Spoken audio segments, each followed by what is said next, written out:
Hi friends, പുതിയൊരു വീഡിയോയിലേക്ക് എല്ലാവർക്കും സ്വാഗതം. പോലീസ് ശരത്തിനെ വിളിച്ച് പറയണേ, നിനക്കെതിരെ ഒരു പരാതി കിട്ടിയിട്ടുണ്ട്. എനിക്കെതിരെയോ? അതിന് വഴിയില്ലല്ലോ സാർ. ഞാനങ്ങനെ പ്രശ്നമുണ്ടാക്കുന്ന ആളല്ല സാർ. ഞാൻ മാന്യമായിട്ട് ജീവിക്കുന്ന ആളാണ്. അല്ല, നീ പൊന്നുമണിയുടെ വീട്ടിൽ കയറി പ്രശ്നമുണ്ടാക്കിയോ? പൊന്നുമണിയോ? ഇല്ല സാറേ, ഞാൻ ഒരു പ്രശ്നവും ഉണ്ടാക്കിയിട്ടില്ല. ഇത് കള്ളപ്പരാതിയാണ്. അല്ല, അപ്പോൾ നിനക്ക് പൊന്നുമണിയെ അറിയുമോ? എനിക്കറിയാം പൊന്നുമണിയെ. അപ്പോൾ പിന്നെ നിങ്ങൾ തമ്മിൽ വല്ല ശത്രുതയുമുണ്ടോ? ഇല്ല, എൻ്റെ അറിവിൽ അങ്ങനെ ഒരു ശത്രുതയുമില്ല. പിന്നെ എന്തിനാ എനിക്കെതിരെ പൊന്നുമണി കള്ളപ്പരാതി തരുന്നത്? അയ്യോ സാറേ, എനിക്കറിയില്ല. ചിലപ്പോൾ അവളുടെ കാമുകം പറഞ്ഞിട്ടാവും. അവൻ എനിക്ക് കുറച്ച് കാശ് തരാനുണ്ട്. അത് തരാതിരിക്കാനായിരിക്കും അവരിങ്ങനെ ഒരു കള്ളപ്പരാതി തന്നത്. അല്ലാതെ ഞാൻ ഒരു തെറ്റും ചെയ്തിട്ടില്ല. ഈ പരാതി തള്ളിക്കളയണം സാറേ. ഇത് തള്ളണോ കൊള്ളണോ എന്നുള്ളതൊക്കെ ഞങ്ങൾ തീരുമാനിച്ചോളാം. എന്തായാലും നീ നാളെ 3 മണിക്ക് സ്റ്റേഷനിൽ വരണം. അയ്യോ സാറേ, എന്തിനാണ്? അല്ല, നിന്നെ ഒന്ന് കാണാനാണ്. വെളച്ചിലെടുക്കാതെ മര്യാദക്ക് നാളെ സ്റ്റേഷനിൽ വന്നോളണം. അയ്യോ സാറേ, എനിക്ക് നാളെ ജോലിയുണ്ട്.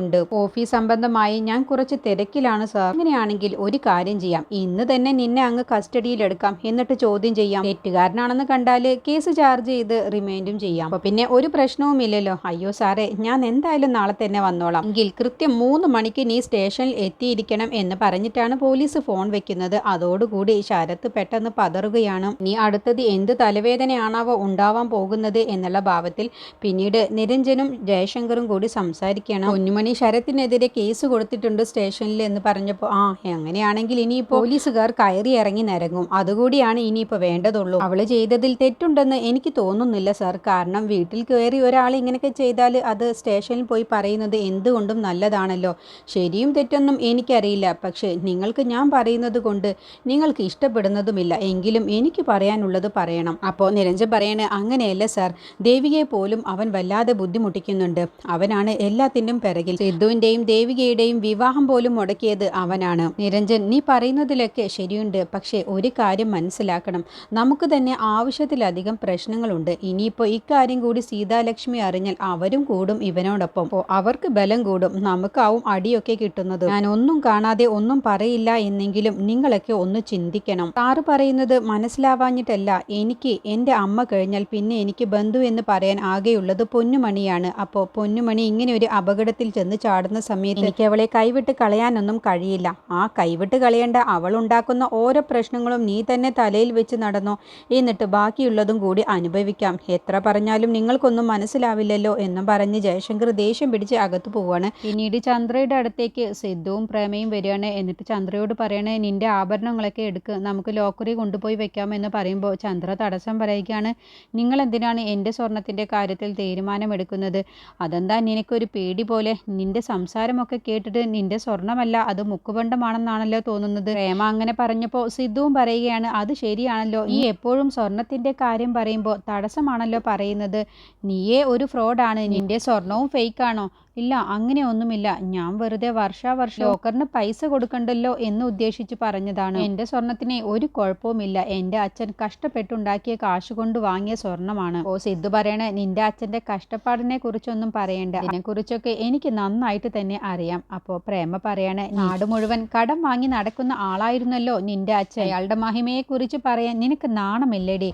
അത് കേട്ടപ്പോൾ ചന്ദ്രയ്ക്ക് അങ്ങ് ദേഷ്യം പിടിച്ചിട്ട് പറയണേ, എൻ്റെ അച്ഛൻ എനിക്ക് വലുത് തന്നെ. നീ നിന്റെ അച്ഛനെ പൂജിച്ചോ, പക്ഷേ നാളെ എന്തായാലും നിന്റെ സ്വർണം ലോക്കറിൽ വെച്ചിരിക്കും എന്നും പറഞ്ഞാണ് സിദ്ധുവും പ്രേമയും അവിടെ നിന്നും പോകുന്നത്. അപ്പോൾ ചന്ദ്രയാണെങ്കിൽ എങ്ങനെ ഇതിൽ നിന്നും രക്ഷപ്പെടും എന്നുള്ള ചിന്തയോട് കൂടി നിൽക്കുകയാണ്. ഈ സമയം മനോഹരൻ്റെ അടുത്തേക്ക് ദേവിക വരികയാണ്. എന്നിട്ട് പാർവതി ദേവികയോട് പറയണേ, മേഡം എത്തിയോ? ജോലിക്ക് പോകുന്നത് കൊണ്ടായിരിക്കും ഇന്നലെ മനോഹരേട്ടനെ കാണാൻ വേണ്ടി വരാതിരുന്നത്. സിദ്ധുവിൻ്റെ കൂടെ നീ കറങ്ങാൻ പോയോ? ഇങ്ങനെ പോയാലേ നീ അധികം വൈകാതെ തന്നെ ജയിലിൽ കയറേണ്ടി വരും. ചന്ദ്ര നിന്റെ പേരെഴുതി വെച്ച് ആത്മഹത്യ ചെയ്യണമെന്നൊക്കെയാണ് പറയുന്നത്. എന്തിനാ അമ്മയെ അച്ഛൻ്റെ മുന്നിൽ വെച്ച് ഇങ്ങനെയുള്ള കാര്യങ്ങളൊക്കെ പറയുന്നത്? അച്ഛന് നല്ല വിഷമാവില്ലേ എന്ന് പറഞ്ഞപ്പോൾ നീ ആരാണെന്നുള്ളത് അച്ഛന് ശരിക്കും മനസ്സിലായിട്ടുണ്ട്. നിന്റെ ഉദ്ദേശം എന്താണെന്നുള്ളതും അച്ഛന് മനസ്സിലായിട്ടുണ്ട്. ദേവിക പറയണ, എന്നെ കുറിച്ച് മാത്രമല്ല എല്ലാരെ കുറിച്ചും അച്ഛന് നല്ലതുപോലെ അറിയാം. അമ്മയെക്കുറിച്ചും അറിയാം. ഇനി എനിക്ക് എന്താടി കുഴപ്പം? അച്ഛൻ ഇങ്ങനെ വയ്യാതെ കിടക്കുന്ന സമയത്ത് ജോലിക്ക് പോയത് നീയല്ലേ, അല്ലാതെ ഞാനല്ലല്ലോ. അതിന് അമ്മ അച്ഛൻ്റെ ഏറ്റവും വലിയ ആഗ്രഹമാണ് ഞാൻ ഈ ജോലിക്ക് പോകണം എന്നുള്ളത്. അച്ഛനിപ്പോൾ ഉള്ളുകൊണ്ട് സന്തോഷിക്കുന്നുണ്ടാവും. അമ്മയുടെ കയ്യിൽ കാശൊന്നും ഇല്ലല്ലോ, ഇവിടെ ബില്ലടയ്ക്കാൻ വേണ്ടിയിട്ടുള്ള കാശ് ഞാൻ തരട്ടെ. നിന്റെ കാശൊന്നും വേണ്ട, നിന്റെ ഔദാര്യവും വേണ്ട, ഇതൊക്കെ ശരത്ത് മോൻ ചെയ്തോളൂ. എന്നെ പോലെ ഗതിയില്ലാത്തവനല്ല ശരത്ത്. എനിക്കിപ്പോൾ ശരത്തുള്ളതാണ് ഏക ആശ്വാസം. അവനില്ലായിരുന്നെങ്കിൽ നീ ഞങ്ങളെന്നെ എപ്പോഴേ ആ വീട്ടിൽ നിന്നും പുറത്താക്കിയേനെ. അത്രയ്ക്ക് കണ്ണിച്ചോരയില്ലാത്തവളാണോ അമ്മേ ഞാൻ? നീ കൂടുതൽ ന്യായീകരിക്കൊന്നും വേണ്ട. നിനക്ക് പോവാനമെങ്കിൽ നീ പൊയ്ക്കോ. എനിക്ക് കൃത്യസമയത്ത് ഓഫീസിലെത്തണ്ടേ, അല്ലെങ്കിൽ എൻ്റെ ജോലി പോയാലോ എന്ന് പറഞ്ഞ് പരിഹസിക്കുകയാണ് പാർവതി. അപ്പോഴാണ് നേഴ്സ് ബില്ലുമായിട്ട് വരുന്നത്. ഈ ബില്ല് അടയ്ക്കണം, എന്നിട്ട് പിന്നെ ഫാർമസിയിൽ നിന്ന് മരുന്ന് തരൂ എന്ന് പറയുമ്പോൾ ദേവിക ആ ബില്ല് വാങ്ങാൻ ഒരുങ്ങുമ്പോഴത്തേക്കും പാർവതി അത് തട്ടിപ്പറിച്ച് വാങ്ങുകയാണ്. എന്നിട്ട് മനോഹരനോട് പറഞ്ഞ ശേഷം ദേവിക പോവാൻ ഒരുങ്ങുമ്പോൾ പാർവതി പറയണേ, നീ എന്തായാലും ഇന്ന് ഓഫീസിലൊന്നും പോവേണ്ട. അതെന്താ അമ്മേ? ഇന്നേ അച്ഛനെ ഡിസ്ചാർജ് ചെയ്യുന്നതാണ്, എന്നെക്കൊണ്ട് ഒറ്റയ്ക്ക് എന്തായാലും കഴിയില്ല, നീ കൂടി വരണം.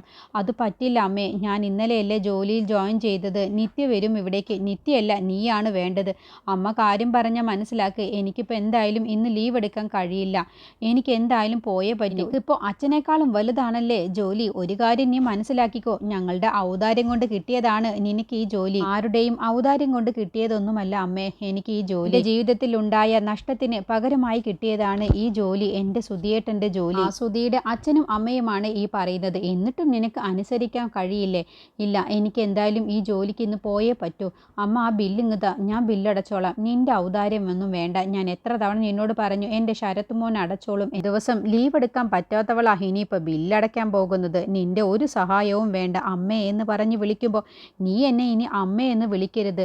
അമ്മയെന്ന് നീ കരുതിയിട്ടുണ്ടെങ്കിൽ ഞാൻ പറഞ്ഞത് നീ അനുസരിച്ചേളാം. നീ എന്നെ ഇനി അങ്ങനെ വിളിക്കുകയും വേണ്ട. മര്യാദയ്ക്ക് ഇവിടെ നിന്നും ഇറങ്ങിപ്പോ. പിന്നെ എനിക്ക് കാണുന്നത് ദേഷ്യമാണ്. ഇറങ്ങിപ്പോവാനല്ലേ പറഞ്ഞത് എന്നും പറഞ്ഞ് ദേവികയെ ആട്ടി ഇറക്കി വിടുകയാണ്. അങ്ങനെ ദേവിക കരഞ്ഞുകൊണ്ടാണ് അവിടെ നിന്നും പോകുന്നത്. ഇതൊക്കെ കേട്ടുകൊണ്ട് കിടക്കുന്ന മനോഹരന് പാർവതിയുടെ ആ പെരുമാറ്റവും സംസാരമൊക്കെ കേൾക്കുമ്പോൾ ഒരുപാട് ദേഷ്യം വരുന്നുണ്ട്. എന്നിട്ട് ദേവിക അവിടെ നിന്നും ഇറങ്ങിയ ശേഷം സിദ്ധുവിൻ്റെ ഫോണിലേക്ക് വിളിക്കുകയാണ്. എന്നിട്ട് കാര്യം പറയാണ്. സിദ്ധു ഇന്ന് അച്ഛനെ ഡിസ്ചാർജ് ചെയ്യുകയാണ്, സിദ്ധു ഒന്ന് ഇവിടേക്ക് വരുമോ? എനിക്ക് ഇന്ന് ലീവ് എടുക്കാൻ കഴിയില്ല, അതുകൊണ്ടാണ് എന്ന് പറഞ്ഞപ്പോൾ സിദ്ധു പറയണം, അതിനെന്താ ദേവിക, ഞാൻ വന്നോളാം. പക്ഷേ അമ്മ എന്തെങ്കിലുമൊക്കെ പറയും, പക്ഷെ സിദ്ധു അതൊന്നും കാര്യമാക്കരുത് എന്ന് പറഞ്ഞ ശേഷമാണ് ദേവിക ഫോൺ വെക്കുന്നത്. സിദ്ധു പറയുന്നുണ്ട്, സുധിയേട്ടൻ ഉണ്ടായിരുന്നെങ്കിൽ എന്താണോ ചെയ്യുക അതുപോലെ തന്നെ ഞാൻ എല്ലാം ചെയ്തോളാം എന്നൊക്കെ പറഞ്ഞിട്ടാണ് ഫോൺ വെക്കുന്നത്. പിന്നീട് ചന്ദ്രയുടെ അടുത്തേക്ക് പ്രേമയും സിദ്ധുവും വരികയാണ്. എന്നിട്ട് പറയണേ, എന്നാ ലോക്കറിലേക്ക് പോവല്ലേ, നീ സ്വർണം എടുത്തുകൊണ്ട് വാ എന്ന് പറയുമ്പോൾ ചന്ദ്ര അങ്ങ് പരുങ്ങുകയാണ്. എന്താടി നീ കിടന്ന് പരുങ്ങുന്നത്? അപ്പോഴാണ് ഇനി ചന്ദ്ര ആ സത്യം പറയുന്നത്. എൻ്റെ സ്വർണം അത് സ്വർണമല്ല, അത് മുക്കുബണ്ഡമാണ് എന്നുള്ള ആ കാര്യം പറഞ്ഞതോടുകൂടി ഇതിന് ദേഷ്യം പിടിക്കുകയാണ്. നീ എന്തൊക്കെ തട്ടിപ്പ് പറഞ്ഞിട്ടാടി ഇവിടെ കയറി കൂടിയത്? നീ എന്തൊക്കെയാണോടി മറച്ചു വെച്ചിട്ടുള്ളത് എന്ന് ചോദിക്കുമ്പോൾ ചന്ദ്ര അഭിനയിച്ചുകൊണ്ട് കരഞ്ഞുകൊണ്ട് പറയണേ, ഇല്ല സിദ്ധു, എന്നോട് ക്ഷമിക്കണം, ഇങ്ങനെ ഒരു തെറ്റ് മാത്രമാണ് ഞാൻ ചെയ്തിട്ടുള്ളത് എന്ന് പറഞ്ഞപ്പോൾ നീയല്ലേ ഇപ്പോൾ കുറച്ച് നേരത്തെ നിന്റെ അച്ഛനെ കുറിച്ച് ഒരുപാട് പുകഴ്ത്തി സംസാരിച്ചത്. അപ്പോൾ മുക്കുവണ്ടമായിരുന്നോ നിന്റെ അച്ഛൻ്റെ കാശ് കൊണ്ട് വാങ്ങിയത്? അങ്ങനെ ഒരു തെറ്റ് പറ്റിപ്പോയി സിദ്ധു, എന്നോട് ക്ഷമിക്കും. നിന്നോട് ക്ഷമിക്കാനോ? ഒരിക്കലും നിന്നോട് ക്ഷമിക്കില്ല. നിന്റെ സ്വർണം ഇപ്പോൾ ഫേക്കായി, അതുപോലെ നീയും ഫേക്കാണോ? നിനക്കുമുണ്ടോ പരിശുദ്ധിയുടെ കുറവ്? സിദ്ധുവേട്ട ഇങ്ങനെയൊക്കെ പറയുന്നത് എൻ്റെ നിവൃത്തി കൊണ്ടാണ് ഞാൻ ഇങ്ങനെയൊക്കെ ചെയ്തത്. നിനക്ക് നാണമുണ്ടോടി ഇങ്ങനെ പറയാൻ? നീ ഒരു വക്കീലല്ലേ, ആ വക്കീൽ എന്നുള്ള പേര് പോലും നീ കളഞ്ഞു കുളിച്ചില്ലേ? എന്നിട്ട് സിദ്ധു ദേഷ്യത്തിൽ അങ്ങ് പോവുകയാണ്. എന്നിട്ട് സിദ്ധു അച്ഛനോടും രംഗനോടും പ്രേമയോടൊക്കെ പറയാണ്, അപ്പോൾ നീ വല്ലാത്തൊരു ചതി തന്നെയാണല്ലോ ഞങ്ങളോട് ചെയ്തത്. എന്തായാലും നീ എന്തെല്ലാം കള്ളത്തരം പറഞ്ഞിട്ടാണ് ഈ വീട്ടിലേക്ക് കയറി കൂടിയത്? അപ്പോൾ അച്ഛൻ പറയണേ, നിന്നോട് എവിടേക്കോ ഒരു സ്നേഹമുണ്ടായിരുന്നു, അതും ഇതോടുകൂടി ഇല്ലാതായി. അപ്പോൾ പ്രേമ പറയണേ, ഇതൊക്കെ ചേർത്ത് പോലീസിലൊരു പരാതി കൊടുക്കുകയാണ് വേണ്ടത്. പോലീസിനോട് പറഞ്ഞാലേ അവൾക്കറിയാം, സ്ത്രീധനം ചോദിച്ചു എന്ന് പറഞ്ഞ് അടുത്ത കേസ് നമുക്കാവും വരിക, അതുകൊണ്ടാണ്. അപ്പോൾ രംഗം പറയണ, അതൊക്കെ ഇവൾക്ക് അറിയാമല്ലോ, അതുകൊണ്ടല്ലേ ഇവൾ ഈ കളിയൊക്കെ കളിക്കുന്നത് എന്നൊക്കെ പറഞ്ഞ് എല്ലാവരും കൂടി ചേർന്ന് ചന്ദ്രയെ കുറ്റപ്പെടുത്തുകയാണ്. അങ്ങനെ ചന്ദ്ര കരഞ്ഞുകൊണ്ട് അഭിനയിച്ചുകൊണ്ട് പറയാണ്, എൻ്റെ നിവൃത്തി കൊണ്ടാണ് ഞാൻ ഇങ്ങനെയൊക്കെ ചെയ്തത്, നിങ്ങളെല്ലാവരും എന്നോട് ക്ഷമിക്കണം എന്നൊക്കെ പറയണ. പറയുകയാണ്. അപ്പോഴൊക്കെ സിദ്ധു പറയുന്നത്, നിന്നോട് ഒരിക്കലും ക്ഷമിക്കില്ല. നീ ആരാണെന്നുള്ളതും എന്താണെന്നുള്ളതും ഞങ്ങൾക്ക് നല്ലതുപോലെ അറിയാം. നിന്നെ ഈ വീട്ടിൽ നിന്നും പുറത്താക്കാനുള്ള തക്കതായ തെളിവുകൾ കിട്ടിയാൽ പിന്നെ നീ ഒരു നിമിഷം പോലും എൻ്റെ ഭാര്യയായിട്ട് പിന്നെ ഈ വീട്ടിലുണ്ടാവില്ല എന്നൊക്കെ പറയുന്നുണ്ട്. അങ്ങനെ ചന്ദ്രയാണെങ്കിലോ ഇല്ല, നിങ്ങളുടെ ഈ ആഗ്രഹം ഒരിക്കലും നടക്കില്ല എന്നുള്ള തീരുമാനത്തിൽ തന്നെയാണ് നിൽക്കുന്നത്. ഈ സമയം പാർവതിയുടെ അടുത്തേക്ക് ശരത്ത് വരികയാണ്. എന്നിട്ട് ബില്ല് കൊടുക്കുകയാണ് പാർവതി. അപ്പോൾ ബില്ല് ഇതുവരെ അടച്ചില്ലേ എന്ന് ശരത്ത് ചോദിക്കുമ്പോൾ, ആ ദേവിക അടയ്ക്കാമെന്ന് പറഞ്ഞതാണ്, പക്ഷേ ഞാനാണ് പറഞ്ഞത് അവളോട് അടയ്ക്കണ്ട എന്ന്. ശരത്ത് മോൻ അടയ്ക്കുമെന്ന്, അവളുടെ ഒരു ഔദാര്യവും വേണ്ട. മോൻ്റെ കയ്യിൽ പൈസ ഇല്ലെങ്കിൽ എൻ്റെ ഈ വള വിൽക്കുകയോ പണയം വെക്കുകയോ എന്ത് വേണമെങ്കിലും ചെയ്യാം. മോൻ്റെ കയ്യിൽ എത്ര പണമുണ്ടെങ്കിലും ആവശ്യ സമയത്ത് ചിലപ്പോൾ പണം ഉണ്ടാവില്ലല്ലോ, അതുകൊണ്ടാണ് എന്ന് പറഞ്ഞപ്പോൾ ശരത്ത് വലിയവനായി പറയേ, ഇല്ല, എൻ്റെ കയ്യിലൊക്കെ ഇഷ്ടം പോലെ പൈസയുണ്ട്, അമ്മ ഈ ബില്ലിങ് തന്നേ എന്ന് പറയുമ്പോൾ ആ ബില്ല് കണ്ടതോടുകൂടി ശരത്ത് അങ്ങ് ഞെട്ടിപ്പോവാണ്.